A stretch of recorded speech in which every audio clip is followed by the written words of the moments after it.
ada tugas untuk wawancara beberapa kepala sekolah terkait dengan praktik pengambilan keputusan. Bolehkah saya mengajukan beberapa pertanyaan Bu? Oh, yang ini ya, yang guru penggerak itu ya? Iya Bu, kebetulan ini boleh. kebetulan ini tugas ini demonstrasi kontekstual ya untuk diunggah di LMS. Iya. Jadi begini Bu, selama Ibu menjadi kepala sekolah SDN 010 Sangatta Utara ini, adakah suatu masalah yang Ibu hadapi sebagai pemimpin di mana masalah itu menimbulkan dilema dalam penyelesaiannya? Jika ada, bolehkah Ibu menceritakan kepada saya beserta cara penyelesaian masalah tersebut? Iya. Penyelesaiannya ya? Iya. Oke. Memang yang namanya masalah itu pasti ada ya. Masalah itu pasti ada sejak ditempatkan di 010 ini mulai tahun 2019. Ya, permasalahan banyak sekali. Iya. Nah, ya, tadi yang memang menjadi dilema sekali untuk saya memang akhir-akhir ini ya, di akhir-akhir ini di tempat kita ini ketempatan guru agama Katolik itu 2 guru. Memang amalnya sejak tahun 2019 sampai tahun 2021 itu kita belum punya guru agama Katolik. Nah, kita sudah berusaha menyampaikan ini ke dinas pendidikan, tapi kenyataannya memang belum ada pada saat itu. Nah, kebetulan memang karena kita mencari-cari adalah teman kita yang memang backgroundnya menjadi guru agama Katolik, ternyata kita pada saat itu memang honor. Nah, kita sebagai pimpinan kan otomatis mengharapkan mereka supaya tetap di sini ya, tetap di sini. Cuman sebelumnya ada memang yang mau mutasi dari daerah Hulu sana, daerah Manado-Bengkal, ya, daerah Manado-Bengkal. Saya memang pada saat itu karena kita memang butuh, saya mengeluarkan rekomendasi untuk menerima. Iya. Pada saat mengeluarkan rekomendasi, saya sampaikan memang bahwa rekomendasi ini berlaku untuk 6 bulan terakhir. Karena yang saya khawatirkan nanti rekomendasi kita keluarkan dulu ada yang tempatkan lagi tempat kita. Nah, 6 bulan terakhir memang belum ada guru yang ditempatkan tempat kita, artinya rekomendasi itu masih berlaku. Nah, kebetulan beliau juga karena belum diproses, beliau datang lagi ke tempat kita, minta lagi rekomendasi, saya keluarkan lagi rekomendasi, saya sampaikan lagi seperti itu. Nah, setelah rekomendasi yang kedua saya keluarkan 6 bulan, saya sudah menganggap itu sudah tidak ini lagi, tidak diproses lagi ya, tidak diproses. Dari pihak dinas pendidikan menempatkan guru agama Katolik tempat kita, walaupun pada saat itu SK-nya masih SK daerah, PK2D.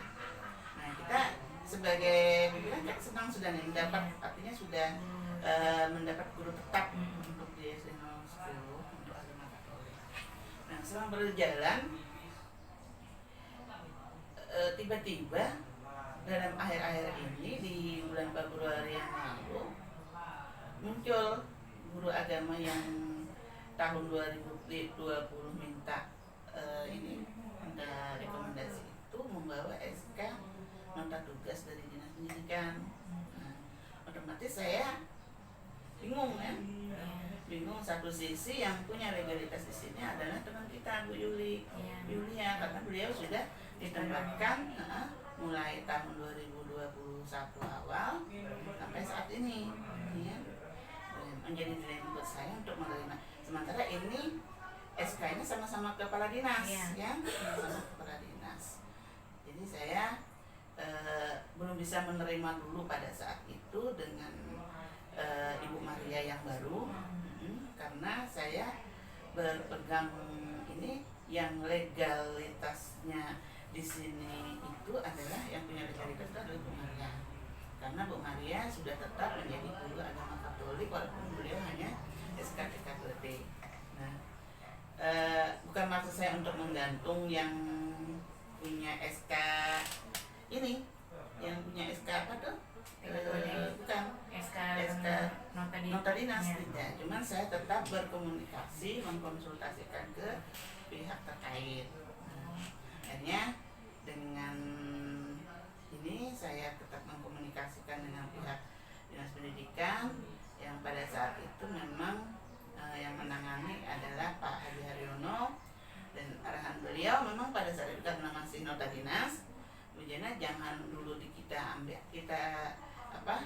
nanti dulu ditempatkan guru yang ini yang nota dinas, tetap dulu guru yang agama Kristen yang Bu Maria, Bu Yulia dengan Ibu Maria nih. Bu Maria. Oke. Lantas keputusan apa yang Ibu ambil saat itu?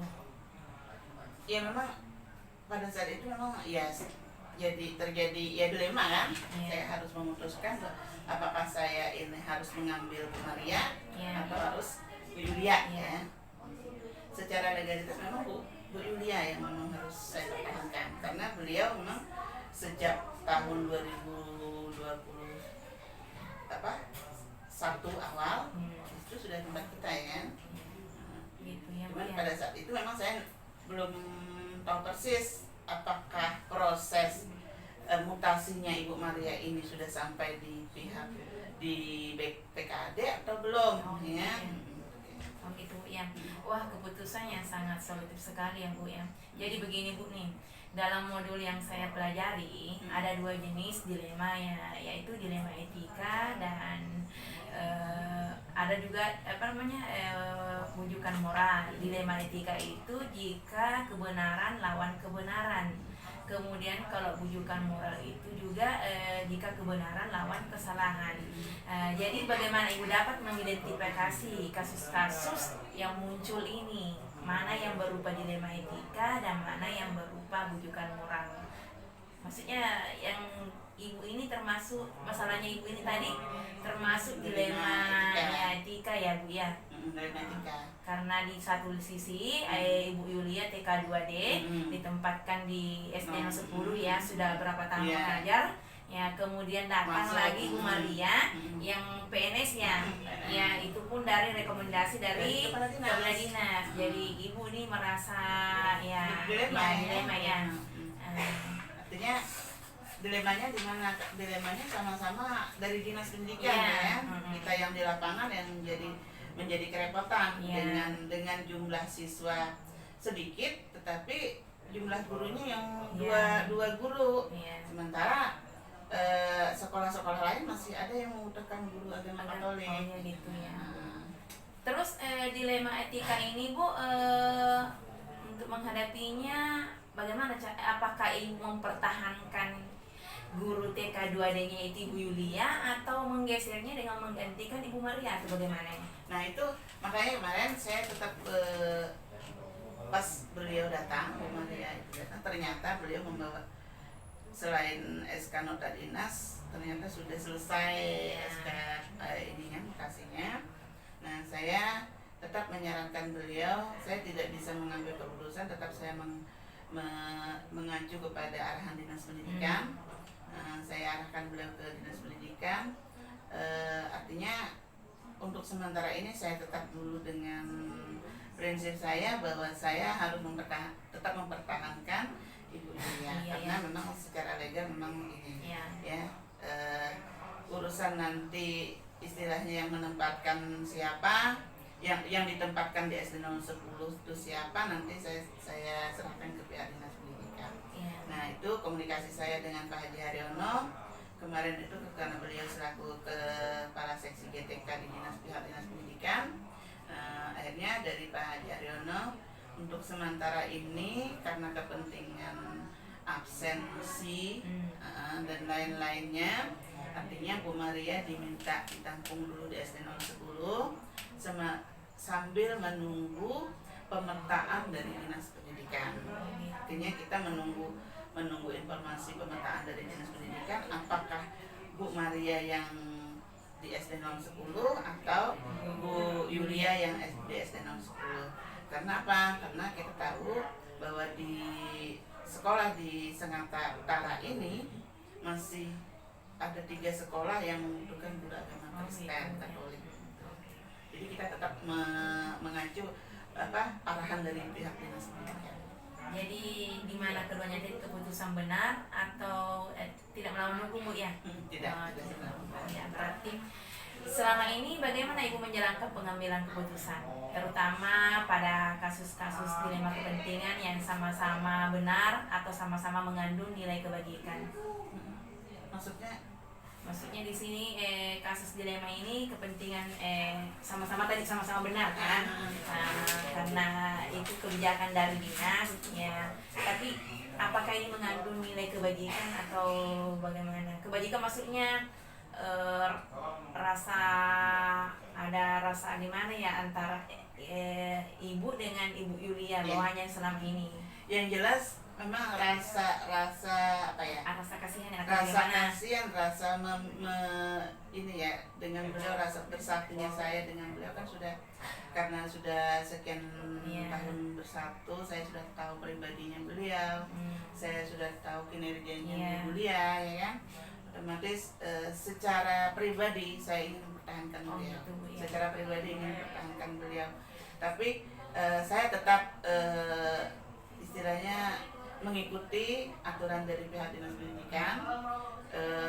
Selagi itu memang masih baik untuk Bu Yulia, kalau memang nanti harus Bu Yulia yang harus digeser misalnya ya, selagi itu memang untuk karir beliau lebih baik lagi, saya ya mau tidak mau ya. Tapi secara pribadi saya memang kalau ditanya secara pribadi saya tidak bisa melepas beliau, karena memang sudah istilahnya dari awal kita sudah membentuk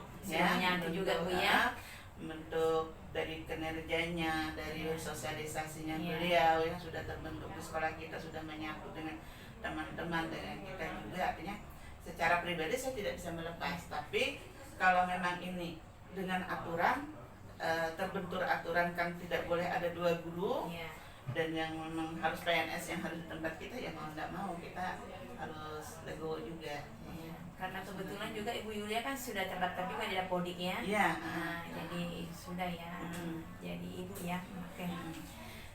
Adakah langkah-langkah atau mungkin strategi seperti apa yang Ibu biasanya lakukan dalam menyelesaikan masalah dilema seperti ini? Maksudnya langkah-langkah dalam menyelesaikan tadi, yang pertama tadi tetap ingin mempertahankannya ya. Ya, selain itu karena sudah mengetahui karakter beliau, sudah tahu lah karena sudah beberapa tahun di sini bertugas, tapi tetap Ibu menyesuaikan arahan atau aturan dari atas ya. Oke. Selain itu Bu, langkah-langkah apa lagi setelah yang Ibu sebutkan tadi?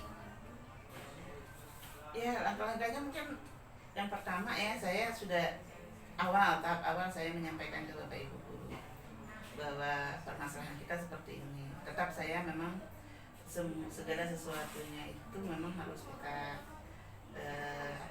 kita sampaikan lewat forumnya ya. Forum dulu, karena ini adalah permasalahan bersama, bukan hanya permasalahan saya, permasalahan Bu Yulia tidak, tapi ini adalah masalah kita bersama. Itu langkah awal itu dulu. Yang kedua, setelah itu saya berkoordinasi dengan pihak Dinas Pendidikan seperti apa solusinya untuk menanggulangi, artinya kita kelebihan guru ya. Kelebihan guru ini apakah nanti pihak Dinas Pendidikan mengadakan pemetaan atau seperti apa. Terus langkah itu, seandainya memang pihak Dinas Pendidikan tetap menempatkan 2 guru tempat kita, artinya saya menyampaikan ke guru yang bersangkutan, tetap mereka harus mencari tempat ya, walaupun di sini inputnya mereka tetap mencari tempat, mencari kelas untuk menambah jam kerjanya. Itu kesepakatan. Sangat luar biasa Bu ya keputusannya. Adakah yang menurut Ibu Jaina merupakan tantangan dalam pengambilan keputusan pada kasus-kasus dilema etika ini? Pasti tantangan pasti ada ya. salah satunya tantangan dengan pribadi saya, dengan teman Iya. teman saya, teman istilahnya apa, teman sejawat saya, istilahnya dengan anak buah saya ya, sebagai guru, saya sebagai pimpinan. Tantangan pribadi pasti ada. Yang pertama mungkin yang namanya tidak enak hati itu pasti ada. Ya, tidak enak hati itu pasti ada. Yang kedua, karena jabatan saya mungkin saya memang harus koreksi juga apakah ini kesalahan saya atau di mana, ya. Nah, ternyata setelah saya cek di dapur di mana, ternyata memang istilahnya kita memang laporan data kita memang sesuai dengan keadaan di lapangan, ya. Jadi, nah terus yang kedua, tantangan saya dengan yang tidak menerima yang baru ini ya, itu tantangan secara pribadi saya, secara psikis saya seperti ada ya, kasihan karena dia sudah proses dari sana, sudah mutasi apa ya kan, sementara di sini kalau kita tidak harus menerima ya kan kasihan ya. Yang kasihannya apa, dari segi apa ya, tugas ya kan, dia pasti terabaikan ya. Yang kedua, untuk absensi segala macam kan, kalau saya tidak menerima kan kasihan dia. Absensinya ya. Oke. Apakah Ibu memiliki sebuah aturan atau jadwal tertentu ya dalam menyelesaikan sebuah kasus dilema etika? Kalau jadwal aturan tertentu mungkin tidak ya. Oke. Maksudnya apakah Ibu juga langsung menyelesaikan di tempat atau memiliki sebuah jadwal untuk menyelesaikannya? Kita lihat kasusnya. Oh gitu. Oke. Atau memiliki prosedur tertentu untuk menyelesaikan kasus itu? Ya tadi kita lihat kasusnya ya, tergantung kasusnya seperti apa.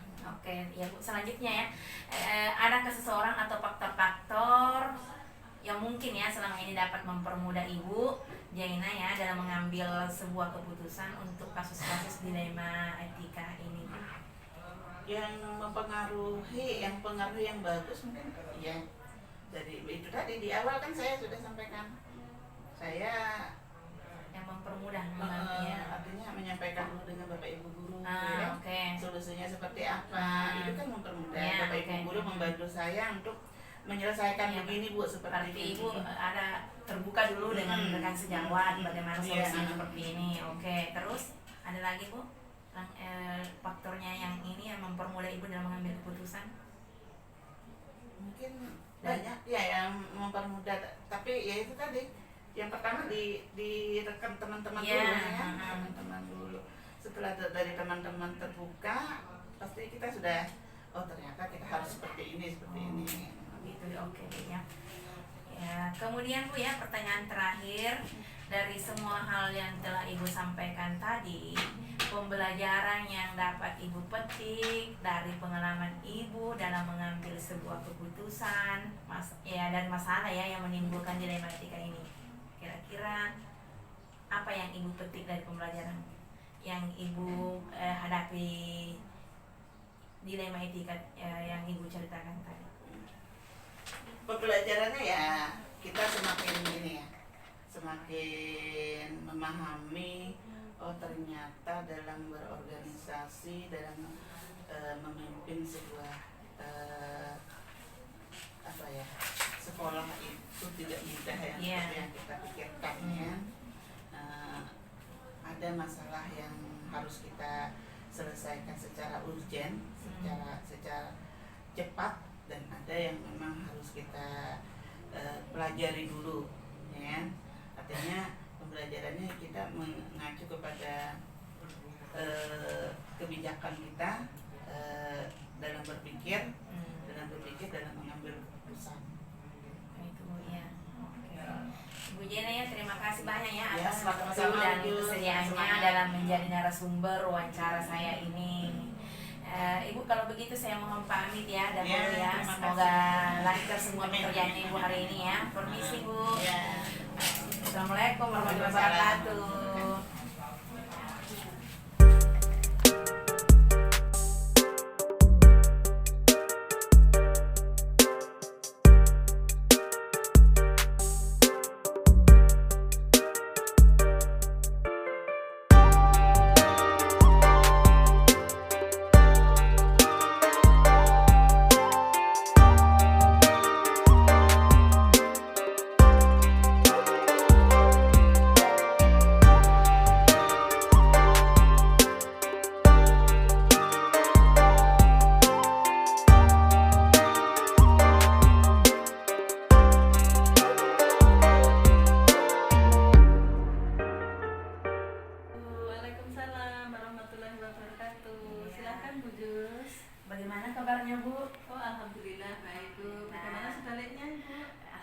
juga Bu. Kelihatan Ibu ini terlihat ceria ya. Alhamdulillah ya Bu ya. Begini Bu nih, kebetulan saya nih punya beberapa tugas yang berkaitan dengan guru penggerak, yaitu tentang modul 31 pengambilan keputusan yang berbasis nilai-nilai kebajikan. Di sini saya ingin kebetulan guru penggerak juga ini ada tugas di LMS untuk mewawancarai beberapa kepala sekolah di Kutai Timur. Jadi bisakah saya mengajukan beberapa pertanyaan kepada Ibu? Oh boleh Bu, silahkan. Apa yang perlu kami bantu? Oh iya Bu, terima kasih.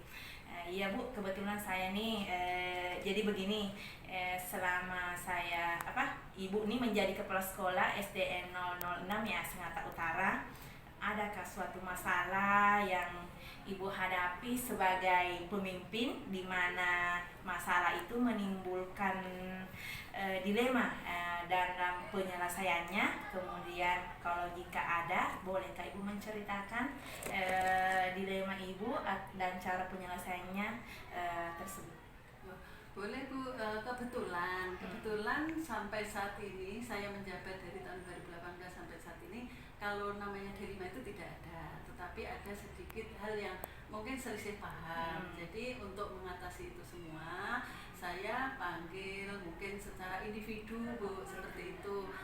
Nanti kami koordinasikan apa akar permasalahannya, baru nanti kami diskusikan, kami ambil keputusan bersama. Oh begitu Bu ya, berarti berarti dilema etika itu yaitu kebenaran lawan kebenaran, berarti Ibu tidak pernah mengalami itu ya? Selama ini alhamdulillah tidak. Alhamdulillah. Berarti kalau misalnya dilema kayak bujukan moral yaitu di kebenaran lawan kesalahan, apakah pernah Ibu mengalaminya?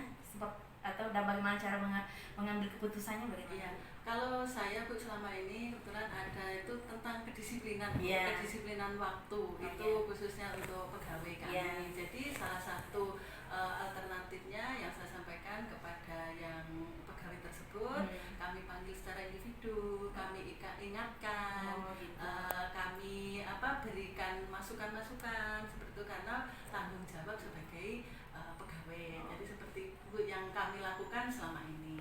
Oh gitu Bu, iya berarti Ibu memanggil secara individu untuk masuk di ruangan Ibu tertentu. Berarti keputusan Ibu ya sangat solutif ya, sangat luar biasa. Terus jadi begini Bu, kalau misalnya modul yang saya pelajari tadi itu kan ada dua jenis ya, dilema tadi, dilema etika kebenaran lawan kebenaran, dan bujukan moral yaitu kebenaran lawan kesalahan. Kebetulan Ibu ini dilema etikanya tidak ada, aman. Kemudian tadi Ibu mengalami bujukan moral yaitu dilema kebenaran lawan kesalahan. Kemudian bagaimana cara Ibu mengidentifikasi kasus-kasus tersebut? Ya, kalau saya Bu selama ini untuk mengidentifikasinya itu seperti ini. Kalau selama ini kan kami ada yang namanya absensi, kemudian ada yang namanya kami supervisi, kemudian ada yang namanya kami itu ada jadwal untuk piket dan sebagainya. Dari situlah Bu kami bisa ketahui bahwa pegawai tersebut kurang disiplin dan lain sebagainya. Maka itulah cara kami untuk mengatasi masalah tersebut. Oh gitu ya, oh berarti begitu Bu ya, yang dihadapi dilema etika yang dihadapi Ibu ya. Apakah cara menjalankannya, bagaimana Ibu ini menjalankan keputusan Ibu itu, terutama pada kasus dilema kepentingan Ibu ini, maksudnya supaya sama-sama benar gitu. Ya itu Bu yang kami lakukan, terutama melihat fakta kenyataannya seperti apa. Kemudian kami telusuri benar tidak hal ini. Jadi tidak langsung ambil keputusan gitu aja. Kadang ada mungkin kami diskusi dengan yang mungkin bisa kami ajak diskusi tentang hal itu. Jadi tidak akan membuat pegawai ataupun karyawan tersebut akan tersinggung dan lain sebagainya. Jadi secara individu kita juga diskusi untuk memecahkan masalah itu. Oh itu ya, tadi langkah-langkah Ibu dalam mengambil keputusannya itu ya.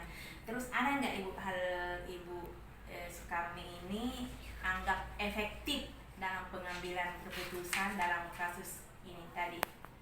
Yang anggap efektif gitu ya. Yang menurut saya Bu efektifnya begini. Jadi kalau ada misalkan masalah seperti tadi tentang kedisiplinan, selama itu